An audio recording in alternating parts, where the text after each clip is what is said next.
وہ مہینہ جو ان قریب ہمارے درمیان آنے والا ہے، سبحان اللہ، جس کا بزرگوں کو سارا سال انتظار رہا کرتا اور آج بھی رہتا ہے۔ احادیث میں یہ دعا موجود ہے، اللہم بلغنا رمضان، اے اللہ ہمیں رمضان سے ملا دے، ہمیں رمضان عطا کرنا، ہم محروم نہ رہ جائیں۔ ایوری بڈی، گویا بزرگوں میں، نیک لوگوں میں شوق ہے رمضان کا، اور کیوں نہ شوق ہو، جس مہینے کے بارے میں میرے آقا فرماتے ہیں اگر میری امت کو پتا ہوتا رمضان کیا ہے تو وہ تمنا کرتے کہ سارا سال رمضان ہوتا۔ رمضان جاتا ہی نہ، ہمارے درمیان ہی رہتا۔ مولا علی کرم اللہ تعالی وجہ الکریم سے پوچھئے، بڑی پیاری منقبت مجھ سے پہلے شیر خدا کی پڑھی جا رہی تھی، کیا شاندار فرمان ہے۔ مولا علی فرماتے ہیں اگر اللہ کو اس امت کو عذاب دینا ہوتا تو اس امت کو رمضان اور سورہ اخلاص نہ عطا فرماتا۔ یہ دو چیزیں دی اسی لیے کہ بخشے جائیں، مگر تھامے بھی تو صحیح نا، پکڑے بھی تو صحیح نا، حاصل بھی تو کریں برکتیں۔ یعنی ہمارے اسلاف پریپیئر ہوتے، رجب، علامہ صفوری سے پوچھو، وہ اس یعنی رجب سے پریپریشن بتا رہے ہیں کہ رجب بیج بونے کا مہینہ ہے، شعبان ان بیجوں پر پانی ڈالنے کا مہینہ ہے، اور رمضان فصل کاٹنے کا مہینہ ہے۔ گویا from the Rajab you start your preparation for Ramzan. آپ رجب سے تیاری شروع کریں رمضان کی، کہ پہلے عبادت کا بیج بوئیں، شعبان میں آنسو بہائیں، اس کو پانی ڈالیں، تاکہ رمضان میں رحمت کی فصل کاٹیں۔ ہمارے صحابہ کرام کیا کرتے تھے؟ رمضان سے پہلے جو قاضی ہوتے تھے وہ فیصلے کرتے، جس کو رہا کرنا ہوتا رہا کرتے، جس کو سزا سنانی تو سزا سناتے، مقدموں کو سمیٹنا شروع کر دیتے۔ کاروباری لوگ کیا کرتے؟ جناب جو لین دین ہوتا وہ لے لیتے، دینا ہوتا دے دیتے، زکوٰۃ کا حساب کرتے، زکوٰۃ نکالتے۔ رمضان کا چاند نظر آتا، غسل کرتے اور مسجد میں بیٹھ جاتے۔ بس اب رحمت کا مہینہ آ گیا۔ ایک وہ پریپریشن ہے۔ مگر آج میرے بھائی بھی بیٹھے ہیں، پردے میں اسلامی بہنیں بھی ہیں، سوشل میڈیا پر بھی یہ سنا جا رہا ہوگا، ہم اپنے آپ سے پوچھتے ہیں کہ ہم سب نے کیا تیاری کی ہے؟ ہم اس مہینے کے لیے کیا پریپریشن کر رہے ہیں؟ ابھی 2-4-6 دن بعد چاند نظر آ جائے گا، مگر ہم نے کوئی اسپیشل تیاری کی ہے؟ ہاں، تیاریاں ہو رہی ہیں، جتنے سپر اسٹور ہیں وہاں اسٹاک جمع ہو رہا ہوگا، راشن کا سامان آ رہا ہوگا، گھر والوں نے بھی لسٹیں بنانا شروع کر دی ہوں گی کہ آپ کو دے دیں گے جناب کہ جا کر یہ سموسے پکوڑے کا سامان، یہ شربت، یہ فروٹ چاٹ ہے، فروٹ والوں نے اپنے اسٹور بھرنا شروع کر دیے ہوں گے۔ یعنی پریپریشن دیکھیے کیا ہو رہی ہے رمضان کی۔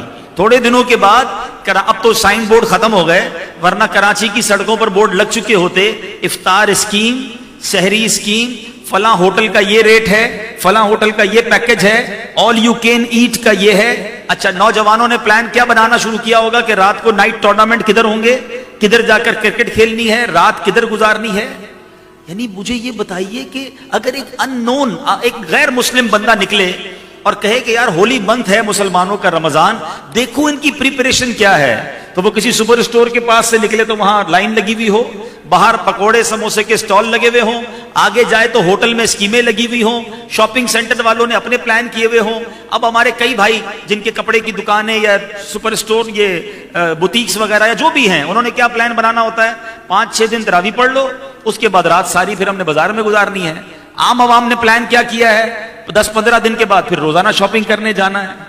مجھے یہ بتائیے ان تمام چیزوں میں عبادت ٹائم کہاں ہے؟ عبادت اسکیم کدھر ہے؟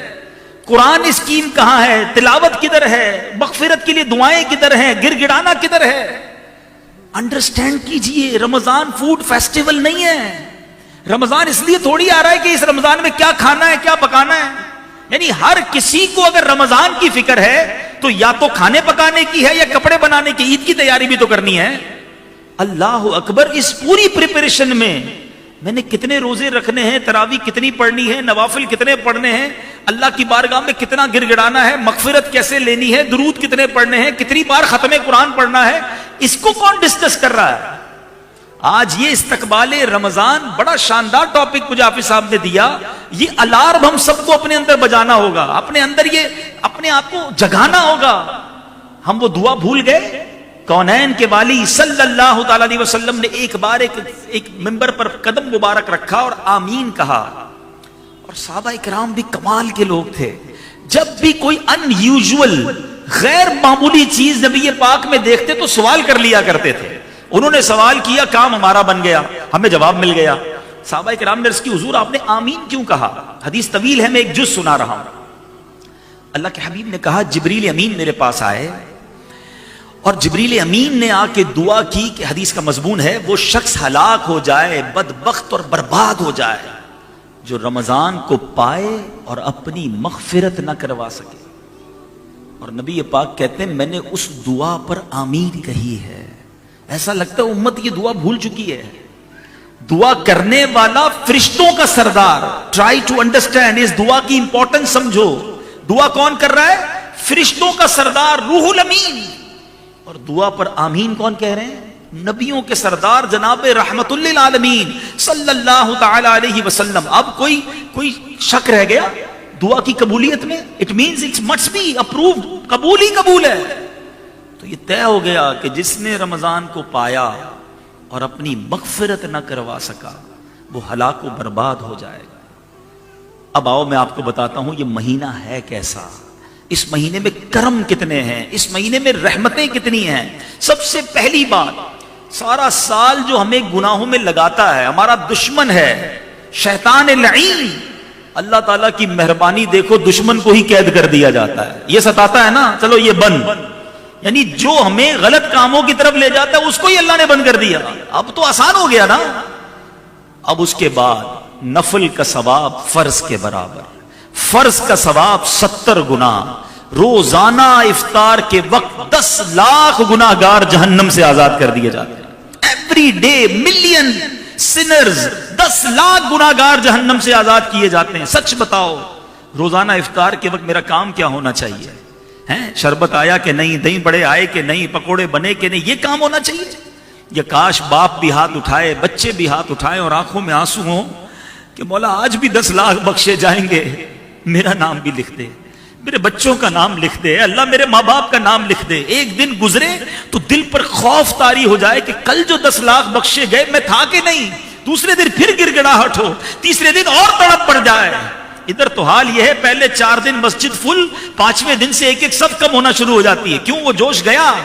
شروع میں جذبہ تھا نمازوں کا, فجر کا, نماز مغرب میں, تراویح میں, آہستہ آہستہ صفیں کم. کیا ہوا جناب؟ اب آخری عشرے میں کچھ نمازی پھر آ جائیں گے.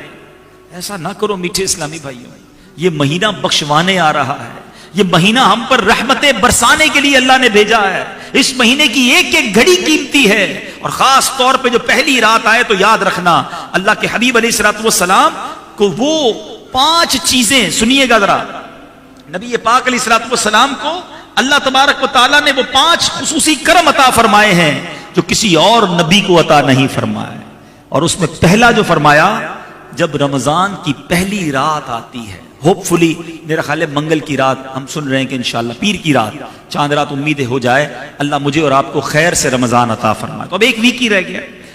رمضان کی پہلی رات کانشیس ہو جانا, تیار ہو جانا. کیوں؟ اللہ کے حبیب فرماتے ہیں اس رات اللہ اپنے بندوں پر نگاہ رحمت فرماتا ہے, اور جن پر نگاہ رحمت فرمائے گا انہیں کبھی عذاب نہیں دے گا.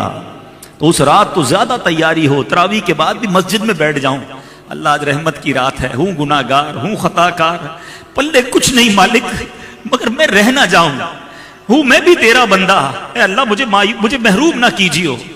لیکن اپنا کہتے ہیں نا تیاری ہو کہ بس اس رات ہی رحمت لے لینی ہے. دوسری بات نبی پاک فرماتے ہیں کہ شام کے وقت جو روزہ دار کے منہ سے بو نکلتی ہے, کچھ لوگ بڑا آج کل انوائڈ ہوتے ہیں, بڑا اریٹیٹ ہوتے ہیں, عجیب سی باتیں کرتے ہیں, یار روزے میں پیسٹ کرنے کا موقع نہیں ملتا, شام تک اسمیل آتی ہے. اللہ کے بندو سنو تو صحیح, یہ اسمیل اللہ کو کتنی پسند ہے. اللہ کے حبیب فرماتے ہیں جب روزہ دار کے منہ سے شام کو منہ نکلتی ہے, اللہ تعالیٰ کے نزدیک مشک کی خوشبو سے زیادہ پسندیدہ. تیسری بات اللہ کے حبیب فرماتے ہیں فرشتے ہر رات اور دن ان کے لیے مغفرت کی دعا کرتے رہتے ہیں. نمبر 4, اللہ تعالیٰ جنت کو حکم فرماتا ہے کہ میرے نیک بندوں کے لیے آراستہ ہو جا, سجائی جاتی ہے جنت, اور فرماتا ہے ان قریب وہ دنیا کی مشقت میں وہاں سے آ کر میرے گھر میں آرام اور راحت پائیں گے. روزہ داروں تمہارے لیے جنت سجائی جائے گی. ہیں اللہ کے نیک بندوں کے لیے جنت پریپیئر کی جاتی ہے. اور 5ویں بات نبی پاک فرماتے جب ماہ رمضان کی آخری رات آتی ہے, آج یہ بات بھی سیکھ کر جاؤ, ابھی پتہ نہیں رمضان میں پھر آپ سب سے ملاقات ہو سکے نہ ہو سکے, ابھی سے مدنی پھول لے جاؤ. شیطان ایسا مردود ہے, پورا مہینہ بند رہتا ہے, جیسے ہی عید کا چاند نظر آتا ہے ایسا لگتا ہے سارے لوگ اس کے استقبال کے لیے نکل کھڑے ہیں. بھائی تو ایک مہینہ بند تھا, اب تجھے راضی کرنا ہے. عشاء کی مغرب میں چاند نظر آیا, عشاء کی نماز میں مسجد خالی. ارے بھائی عشاء فرض تھی, رمضان چلا گیا, مسلمان کدھر گئے؟ اور وہ رات جو طوفان بدتمیزی برپا ہوتا ہے, کیا سی سائڈ, کیا شاپنگ سینٹر, کیا عورت مرد کا اختلاط, فلمیں ڈراموں کی ٹکٹیں بک ہو رہی ہیں. یہ رات کیسی ہے سنو. اللہ کے حبیب فرماتے جب ماہ رمضان کی آخری رات آتی ہے اللہ سب کی مغفرت فرما دیتا ہے. قوم میں سے ایک شخص نے اٹھ کر عرض کی یا رسول اللہ کیا یہ لیلۃ القدر ہے؟ فرمایا نہیں, کیا تم دیکھتے نہیں کہ جب مزدور اپنی مزدوری سے فارغ ہو جاتے ہیں تو انہیں اجرت دے دی جاتی ہے. اجرت ملنے کی رات رمضان کی آخری رات کو کہا گیا. مگر آج رمضان کی عام راتوں میں بھی اور پھر خاص طور پہ عید کی رات کتنے گناہ کیے جاتے ہیں. جو میرے بھائی, میں یہاں پر کچھ اور باتیں بھی عرض کرنا چاہتا ہوں. بعض لوگ بدقسمتی سے رمضان میں بھی جھوٹ بولتے ہیں, رمضان میں بھی بد نگاہی کرتے ہیں, رمضان میں بھی کسی کا دل دکھاتے ہیں. حرام کمانے والے رمضان میں بھی باز نہیں آتے. ایک تو یہ موبائل فون ایک ایسی بلا ہمارے درمیان آ گئی ہے کہ ہمیں پتہ ہی نہیں چلتا کہ یہ ہم سے کتنے گناہ کروا دیتا ہے. ہر میدان میں ہمیں جانا ہے, ہر چیز ہم نے دیکھنی ہے, ہر کلپ ہم نے دیکھنا ہے. ہمیں نہیں پتا کہ یہ موبائل, انٹرنیٹ ہماری روحانیت, ہماری عبادت, ہمارے ذوق, ہمارے شوق کو کیسے برباد کر دیتا ہے. خدا را سمجھیے یہ رمضان گناہ کرنے کے لیے نہیں ہے. ویسے تو سارا سال گناہ نہیں کرنا, لیکن رمضان میں اسپیشلی اپنے آپ کو بچانا ہے. میں فار ایگزامپل سمجھاتا ہوں آپ کو. ایک بندہ باہر کسی کو گالی دے, غلط ہے, مگر مسجد کے اندر آ کر گالی دے. آپ کہیں گے یار خدا کا خوف کرو, اللہ کے گھر میں ہو. کوئی باہر گانے باجے سن رہا ہو اور کوئی مسجد کے اندر آ کے گانے باجے سنے یا گانے بجائے, آپ کیا کہیں گے؟ کمال ہے یار, تم پاگل ہو گئے, مسجد اللہ کا گھر ہے. تو ایک چیز یاد رکھیے, کچھ مقامات, کچھ دن اور کچھ مہینے ایسے ہیں جن کا مقام اللہ کی بارگاہ میں بہت زیادہ ہے. ان دنوں میں, ان لمحات میں یا ان مقامات پر گناہ کرنے کا عذاب بھی شدید ہے. جمعہ کے دن کی ایک نیکی 70 نیکی کے برابر ہے, لیکن اس کا مقام اللہ کی بارگاہ میں اتنا پیارا ہے کہ جمعہ کا ایک گناہ بھی 70 گناہ ہے. رمضان میں ایک نیکی نفل فرض کے برابر, فرض 70 گناہ. لیکن رمضان میں گناہ کرنا یہ اللہ کو کتنا ناپسندیدہ ہے. پھر بات کرتے ہیں مولا علی کرم اللہ تعالی وجہ الکریم کی. شیر خدا ایک بار ایک قبرستان کے پاس سے گزرے اور آپ نے ایک قبر کو دیکھا. اللہ سے عرض کی مولا اس کے حالات دیکھنا چاہتا ہوں. اللہ تعالیٰ نے قبر کے حالات آپ پر منکشف کر دیے, ظاہر کر دیے. آپ نے دیکھا مردہ قبر میں لوٹنیاں کھا رہا ہے, آگ میں جلایا جا رہا ہے اور فریاد کر رہا ہے یا علی انا غریق فی النار وحریق فی النار, علی بچائیے مجھے. آپ نے ہاتھ اٹھائے اللہ کی بارگاہ میں, ارشاد ہوا اے علی اس کی سفارش نہ کیجیے. عرض کی مولا کیا وجہ ہے؟ کہا اے علی یہ بندہ دن میں تو روزے رکھتا تھا مگر رات گناہوں سے باز نہیں آتا تھا. روزہ رکھ کر گناہ کرنے والے کا یہ حال ہے تو پہلے تو روزہ نہ رکھنے والا سوچے اس کا کیا بنے گا. اور روزہ رکھ کر بھی گناہ کرنا کتنا ناپسندیدہ ہے, سمجھو بات کو. یعنی دوسرے لفظوں میں آپ کے لیے ایک اسکیم آ رہی ہے کہ بخشش لے لو. بخشش لینے کی بجائے اللہ کو ناراض کرنے والے کام کرو گے تو رب کا غضب بھی بڑھ جائے گا نا. تو اب ہوتا کیا ہے, پرابلم یہ ہے کہ رمضان آئے گا تو ایسا نہیں ہے کہ میرے اندر کوئی بٹن لگا ہوا ہے کہ چلو بھائی یہ آف کر دو, اب جھوٹ نہیں بولوں گا, اب میری آنکھیں حرام نہیں دیکھیں گی, اب زبان سے غیبت نہیں ہوگی, اب کسی کی دل آزاری نہیں ہوگی. عادتیں ہیں نا وہ اس طرح نہیں چھوٹتی ہیں.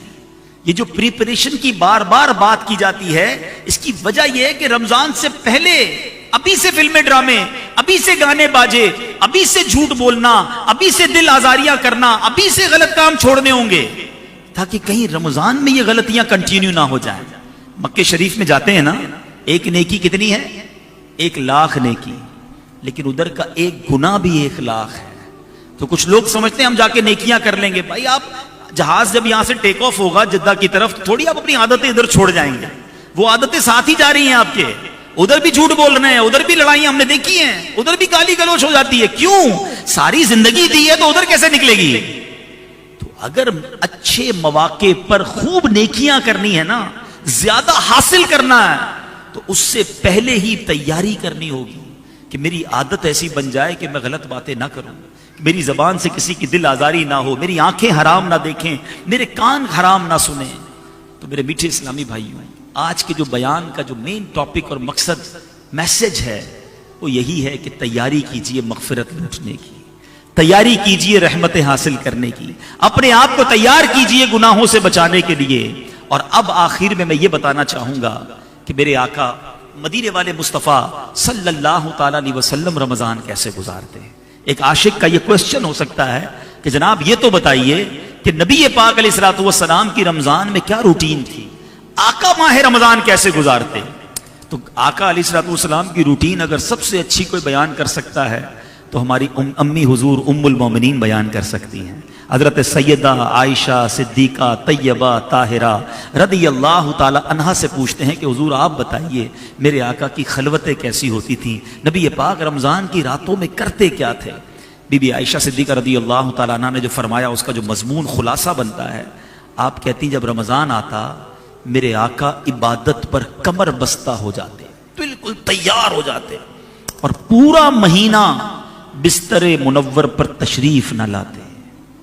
سوچیے, یعنی اب بستر والا کام ختم, آرام کم, اور فرماتی اتنی دعائیں کرتے کہ نبی پاک کا مبارک رنگ متغیر ہو جاتا, خوف خدا طاری رہتا, رات رات بھر عبادتوں کا سلسلہ ہوتا. نبی پاک وہ پاک دل کے نہیں جس کو اپنا اندیشہ. میرے آقا کا تو کوئی معاذ اللہ تصور بھی نہیں نا گناہ کا, وہ تو بخشے بخشائے ہیں. ان کا حال یہ تھا کہ رمضان آتا تو بستر چھوڑ دیتے, اور ہمارا حال یہ ہے کہ رمضان آتا ہے تو زیادہ سوتے ہیں. دن میں اس لیے سوتے روزہ رکھا ہے, رات اس لیے سوتے ہیں کہ صبح روزہ رکھنا ہے. سوتے بھی زیادہ ہیں, کھاتے بھی زیادہ ہیں. کئی لوگوں کا تو رمضان کے بعد وزن بڑھ جاتا ہے. بھائی روزے رکھے تھے نہیں رکھے تھے؟ ہاں روزے تو رکھے تھے, لیکن بغیر روزوں کے 2 بار کھاتا ہوں, رمضان میں 4 بار کھاتا ہوں. تراویح کے بعد الگ کھانا, رات 2 بجے الگ کھانا, پھر سحری وہ ہمارے میمنوں میں نا روزوں بند بھی تک کرنا ہے نا, وہ بند کرنے اور کھینو ہے. ہو گیا 2 بجے سحری, لیکن وہ آخری اسپاٹ پہ بھی کچھ کھانا ہی ہے, افطار کر کے اور کھانا ہے, پورا دن بھوکا رہا تھا. تو یہ اس لیے نہیں آیا کہ ہم دیکھیں یہ طے ہے, جب آپ زیادہ کھائیں گے آپ کو زیادہ نیند آئے گی, زیادہ سستی آئے گی. بھوکے پیٹ والا شخص جو ہے وہ زیادہ چست, زیادہ عبادت کر سکتا ہے. تو ہمیں اس بار کچھ پلان کرنا ہوگا کہ یار اس بار بھی کہیں سستی میں ہی رمضان نہ گزر جائے. دوسری عادت میرے آقا علیہ الصلوۃ والسلام, میں روٹین بیان کر رہا ہوں نبی پاک کی. سرور کائنات علیہ الصلوۃ والسلام کا ایک اور شاندار کام یہ ہوتا رمضان میں کہ میرے آقا خوب تلاوت قرآن کرتے, خوب تلاوت قرآن. اور کس کے ساتھ کرتے؟ سبحان اللہ, جبریل امین حاضر ہوتے اور نبی پاک جبریل امین کے ساتھ قرآن کا دور کیا کرتے. اب ہم سوچیں کہ ہم کتنا قرآن پڑھتے ہیں. مجھے کہتے ہوئے شرم آ رہی ہے, میری بہنیں بھی ہیں, میرے بھائی بھی بیٹھے ہیں, ہم میں اب بھی کئی لوگ ایسے ہوں گے جن کو تلفظ کے ساتھ صحیح قرآن پڑھنا ہی نہیں آتا. آپ سوچو یار, نزول قرآن کا مہینہ آ رہا ہے اور مجھے قرآن ہی پڑھنا نہیں آتا ہے. کم از کم یہ کمزوری دور کریں نا. کب تک ایسا رہے گا کہ ساری زندگی گزر گئی اور قرآن پڑھنا نہیں سیکھا؟ آپ کہیں یار ذرا مشکل ہوتی ہے, عربی میں ہے نا تو میرے لیے ڈیفیکلٹ ہے. تو کیا زندگی میں سارے کام آپ نے نہیں سیکھے؟ آپ پیدا ہوئے تو آپ کو انگریزی نہیں آتی تھی, آپ اسکول گئے, آپ نے وہاں بہت ساری چیزیں سیکھی, آگے ضرورت پڑی تو ڈرائیونگ سیکھی, اکاؤنٹ سیکھا, انٹرنیشنل ٹریول کرنا تھا تو ٹریول کے قوانین سیکھے, کئی موبائل کے آپشنز آپ کو نہیں پتا تھے وہ آپ نے سیکھے, کوئی اکاؤنٹنٹ بیٹھا ہوگا, کوئی جناب کوئی اور ٹیکنیکل کام کرنے والا بیٹھا ہوگا, سب تو سیکھا آپ نے. اس کی وجہ کیا تھی کہ جو زندگی میں پریورٹی آتی گئی, اہمیت سمجھتے گئے, وہ سیکھتے گئے. قرآن کو کبھی اہمیت دی نہیں, اس کو پریورٹی دی نہیں کہ مسلمان ہوتے ہوئے مجھے قرآن آنا چاہیے. شرم آنی چاہیے اپنے آپ سے کہ میں مسلمان کہلانے والا, مجھے قرآن پڑھنا نہیں آتا. جب پڑھنا نہیں آتا تو سمجھیں گے کیسے آپ؟ حالانکہ یہ اللہ کا پیغام ہے, مومنوں کے نام ہے, یہ وہ میسج ہے جو ہر مسلمان کو پتا ہونا چاہیے کہ میرے رب نے مجھ سے قرآن میں کیا بات کی ہے. مگر آج بہت بڑی تعداد کو قرآن کی سورتوں کے نام بھی نہیں پتا ہے. ان کو یہ بھی نہیں پتا ہے کہ سورہ بقرہ کو سورہ بقرہ کیوں کہتے ہیں, سورہ آل عمران کو آل عمران کیوں کہتے ہیں, اس میں ہے کیا. مولوی صاحب سناتے ہیں تراوی، وہ بھی سب سے فاسٹ والی تراوی چاہیے، بس ادھر جا کے نماز پڑھ لیں، 4-5 دن میں تراوی پوری ہو جائے، پھر ایسے بھاگتے ہیں. یعنی دیکھو کچھ چیزیں زبان سے کہی جاتی ہیں اور کچھ ایٹیٹیوڈ سے پتہ چل جاتی ہیں. یعنی میرا اور آپ کا قرآن سے تعلق کیسا ہے ہم کہتے نہیں ہیں، لیکن فیل یہ کرواتے ہیں کہ جان چھوٹ جائے، 5-7 دن میں تراوی پوری ہو جائے، بس ختم بھائی، اب کیا کرنا ہے. کیوں اتنی بے اعتنائی قرآن سے؟ ہونا کیا چاہیے کہ جی چاہے قاری صاحب قرآن پڑھتے رہیں اور میں سنتا رہوں، میرے رب کا کلام پڑھا جا رہا ہے، آنسو بہتے رہیں. واللہ جس دن قرآن سمجھ آنے لگ گیا نا اور صحیح قاری مل گیا، آپ کا جی نہیں چاہے گا یہ قاری صاحب رکوع میں جائیں، آپ کا جی چاہے گا یہ پڑھتے رہیں، میری رب کی باتیں بتاتے رہیں.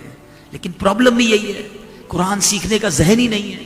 خدا را آج کے اس پروگرام میں، اس محفل میں یہ نیت کر کے جاؤ کہ آج کے بعد میرا کوئی دن نہیں گزرے گا جس دن میں قرآن نہ پڑھوں.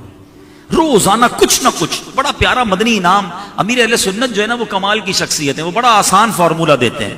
انہوں نے وہ فرماتے ہیں روزانہ کم از کم 3 آیتیں قرآن کی تلاوت کر لو، ترجمہ کر لو، پڑھ لو اور تفسیر پڑھ لو. 3 کر کے بھی آہستہ آہستہ قرآن پورا ہو جائے گا. طالب علم تو بن جاؤ نا، راستے پہ چلنے والے تو بن جاؤ. مگر آج حال یہ ہے اتنے سارے مذہبی لوگ بیٹھے ہیں، شرم آتی ہے بات کرتے ہوئے، لیکن ہم اپنوں سے بات نہیں کریں گے تو کس سے کریں گے؟ کہ اگر آج میں سب سے پوچھوں کہ بتائیے آپ نے last Facebook online کب کیا تھا، تو کوئی کہے گا حضرت میرا تو ابھی بھی آن لائن ہی ہے، یا تھوڑی دیر پہلے تک تو آن لائن تھا. اچھا واٹس ایپ کب کیا تھا؟ واٹس ایپ آدھا گھنٹہ پہلے آن لائن تھا. ٹویٹر کب کیا تھا؟ 2-3 گھنٹے پہلے کیا تھا. فلاں سافٹ ویئر آج صبح کیا تھا. قرآن کب آن لائن کیا تھا؟ لاسٹ رمضان میں. اب کب ارادہ ہے؟ اگلے رمضان میں. سوچئے ایک سافٹ ویئر کئی بار آن لائن کرتے ہو روزانہ، قرآن آن لائن نہیں ہوتا. آپ کو پتا ہے جب میں اور آپ قبر میں جائیں گے نا، یہ سارے سافٹ ویئر آف لائن ہو جائیں گے، قرآن قبر میں بھی آن لائن ہوگا. قرآن قبر میں نور بنے گا، قرآن قبر میں شفاعت کرے گا. جو چیز میرے ساتھ قبر میں جانے والی ہے میں اس کو چھوڑ کر دنیا کے دیگر کاموں میں لگا ہوا ہوں. خدا را میرے آقا کا یہ معمول تھا کہ وہ رمضان میں خوب قرآن کا دور کرتے. آج ایک نیت کر لو میٹھے اسلامی بھائیو، دعوت اسلامی نے کتنی سہولت دے دی ہے. رات کو مدرسے الگ لگا دیے، بچوں کے دن میں مدرسے الگ لگا دیے، آن لائن مدرسے الگ کھول دیے. آپ رات دیر سے فارغ ہوتے ہیں، رات 12-1 بجے آپ آن لائن قرآن پڑھنا شروع کر دیں. ایٹ لیسٹ یہ سیٹسفیکیشن تو ہو کہ میں قرآن صحیح پڑھ سکتا ہوں. حدیث پاک کتنی خوبصورت ہے، خیرکم من تعلم القرآن وعلمہ، تم میں بہترین وہ ہے جو قرآن سیکھے اور دوسروں کو سکھائے. نیت کر لو آج سے قرآن سے پکی دوستی کریں گے انشاءاللہ. روزانہ کچھ نہ کچھ قرآن پڑھیں گے. ماشاءاللہ کئی بچے مجھے ایسے نظر آ رہے ہیں جن کو قرآن پڑھنا آتا ہے، حافظ بھی ہوں گے. تو بیٹا آپ قرآن پڑھائیں، آپ کو قرآن پڑھنا آتا ہے، بہت اچھا کام ہے. آپ نعت خوانی کرتے ہیں، بڑی کمال کی بات ہے، مگر قرآن کے نور کو بھی پھیلائیں. کسی کو بٹھائیں، کسی کی نماز درست کر دیں کہ آپ نماز میں جو قرآن پڑھتے ذرا سنائیں مجھے، اس کا تلفظ ٹھیک کرا دیں. زندگی بھر وہ صحیح نماز پڑھے گا، تمہیں قیامت تک ثواب ملے گا. یہ وہ کام ہے ملٹیپلیکیشن کے جو ہمیں کرنے ہیں. اب نبی پاک کا ایک اور معمول، اپنے بیان کو اب اختتام کی طرف لاتا ہوں. پیارے آقا کا ایک اور کام رمضان میں کیا تھا. میرے آقا مدینے والے مصطفیٰ اتنی، ویسے ہی میرے آقا سے بڑا سخی کون ہے؟ واہ کیا جود و کرم ہے شہ بطحا تیرا، نہیں سنتا ہی نہیں مانگنے والا تیرا. مگر صحابہ کہتے ہیں جب رمضان آتا نا جیسے تیز آندھی چلتی ہے، میرے آقا کا دریائے سخاوت اس سے بھی زیادہ تیز چلتا تھا. ہر سائل کو عطا فرماتے، ہر مانگنے والے کو عطا فرما، بس کرم کے دریا بہاتے تھے. تو رمضان میں ہمیں بھی یہ کام کرنا ہے کہ خوب سخاوت کریں، خوب اللہ کی راہ میں خرچ کریں. سب سے پہلے تو اپنی پوری زکات. آج کل یہ بڑا پرابلم عام ہوتا جا رہا ہے، یہ بھی کہتے ہوئے جس کو کہتے ہیں نا کہ مزہ نہیں آ رہا، کہ بڑی تعداد میں مسلمان اب پوری زکات نہیں نکالتے. یا تو زکات کی کیلکولیشن صحیح نہیں کرتے، یا اب زکات نکالنا بوجھ فیل کر رہے ہیں. جیسے جیسے بے عملی بڑھتی جا رہی ہے ایسے ایسے زکات سے بھی بندہ دور ہوتا جا رہا ہے. یاد رکھنا میٹھے اسلامی بھائیوں، یہ مال کا میل ہے.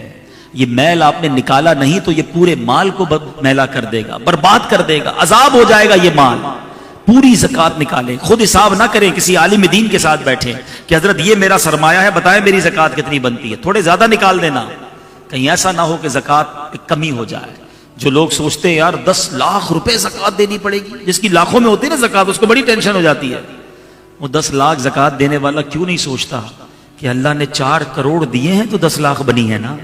زکات دے کر تو شکر ادا کرنا چاہیے کہ مالک تیری مہربانی، تو نے دینے والا بنایا، مانگنے والا نہیں بنایا۔ مگر آج دینے والا پراؤڈ فیل کرتا ہے، میں دیتا ہوں، میں چندہ دیتا ہوں، مسجد والوں کو میں دیتا ہوں، مدرسے والوں کو میں دیتا ہوں، میں غریب کی شادی کر، میں کیا کر رہے ہو؟ اللہ نے تمہیں دیا ہے تو تم دے رہے ہو۔ میں بھی مانگنے والا ہو سکتا تھا۔ یاد رکھنا، جب کسی کو زکات دو نا، ساتھ سجدہ شکر بھی ادا کرو کہ مالک تیری مہربانی، مانگنے والا نہیں دینے والا بنایا۔ کوئی کمال نہیں ہے میرا اور آپ کا، یاد رکھیے گا۔ پیسہ اگر جس کو کہتے ہیں نا کہ محنت سے آتا تو جتنے مزدور ہیں وہ سارے کروڑ پتی ہوتے۔ پیسہ ہوشیاری سے آتا تو جتنے کالج کے پروفیسر ہیں وہ سارے اربوں پتی ہوتے۔ ٹیچر ہی رہ جاتا ہے، اسٹوڈنٹ کو اللہ دنیا کا مالدار آدمی بنا دیتا ہے۔ کیسے؟ اس کا ایک ہی فارمولا ہے کہ جسے اللہ چاہتا ہے اسے عطا فرماتا ہے، اسی کی مہربانی ہے۔ ہمارا کوئی کمال نہیں ہے۔ میرے دروازے پر جو مانگنے آیا ہے، میرا جو ملازم مجھ سے قرضہ مانگنے آیا ہے، میرا غریب رشتہ دار جو میرے دروازے پر آیا ہے، اس کی جگہ میں بھی ہو سکتا تھا۔ میں بھی کسی کے دروازے پر کھڑا ہوتا کہ باپ بیمار ہے، میرے پاس دوائی کے پیسے نہیں، بہن کی شادی ہے، جہیز کے پیسے نہیں ہیں، آج ہمارے گھر میں رمضان کی افطاری کے لیے کچھ نہیں ہے، کچھ ہمیں دے دیجئے۔ واللہ یہ میں ہو سکتا تھا، میرے بچے کھڑے کسی دروازے پہ کھڑے ہو سکتے تھے۔ فقط رب کی مہربانی ہے جس نے بہترین دسترخوان دیا، بہترین گھر دیا، بہترین سواریاں دی ہیں، اور میں زکات دینے والا ہوں۔ مگر آج زکات دیتے ہوئے موت آتی ہے، زکات دیتے ہوئے دل پر بھار آتا ہے۔ کبھی یہ بھار نہ آنے دینا، کبھی یہ بوجھ فیل نہ کرنا، اللہ کی راہ میں خرچ کرتے رہنا اور ساتھ شکر ادا کرنا۔ اللہ تیری مہربانی کہ آج تو نے مجھے دینے والا بنایا، بہترین زندگی دی، کروڑوں سے اچھا بنایا۔ یاد رکھو رب قرآن میں فرماتا ہے لئن شکرتم لأزیدنکم، تم میرا شکر ادا کرو میں تمہیں اور عطا کروں گا۔ شکر ادا کرتے رہنا، اللہ کی مہربانی سمجھنا، اپنا کوئی کمال نہ سمجھنا، ایک بات۔ دوسری بات کہ زکات کے ساتھ ساتھ اور بھی خرچ کیا کرو۔ ایک حدیث پاک سناتا ہوں، اللہ کے حبیب فرماتے ہیں جس کا مضمون ہے گن گن کر خرچ نہ کیا کرو ورنہ وہ رب کریم بھی تمہیں گن گن کر عطا فرمائے گا۔ کچھ لوگ کہتے ہیں بھائی ہمارے زکات پوری ہو گئی، اب جائیے اگلے سال آئیے گا۔ نہیں، اللہ دے رہا ہے نا، سامنے نیکی کا کام آ گیا ہے۔ زکات تو ایڈوانس بھی دی جا سکتی ہے نا، اگلے سال کی دے دو، ارے صدقہ دے دو، منع نہ کرو۔ وہ بھی تو منع نہیں کر رہا نا۔ مجھے اور آپ کو 1 مہینے کے جتنے پیسے چاہیے اللہ جب اس سے زیادہ دے رہا ہے تو ہم کیوں کسی کو دیتے ہوئے گننا شروع کر دیتے ہیں؟ بانٹو۔ یاد رکھیے نبی پاک کا ہر فرمان حق ہے۔ علماء بیٹھے ہیں مگر اس حدیث میں نبی پاک نے قسم اٹھا کر ارشاد فرمایا میں اللہ کی قسم کھاتا ہوں صدقہ دینے سے مال کم نہیں ہوتا۔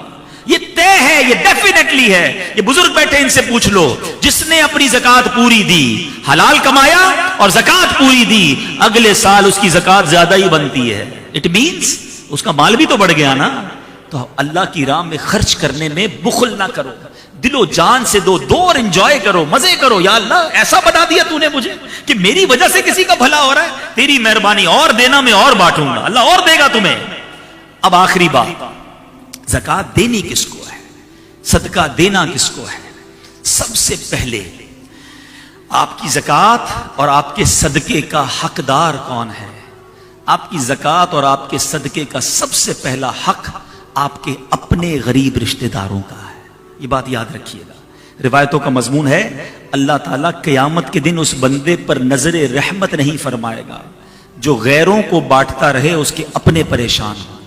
آج لوگ دنیا کو بانٹتے ہیں، اپنوں کو بھول جاتے ہیں۔ پہلے اپنوں کو دیکھیں، اگر وہ مستحق ہیں زکات کے تو زکات دیں، زکات کے مستحق نہیں پھر بھی پریشان ہیں، صدقہ دیں، مگر اپنوں کا خیال رکھیں، اپنے مسلمان پڑوسیوں کو دیکھیں، اپنے غریب ملازمین کو دیکھیں۔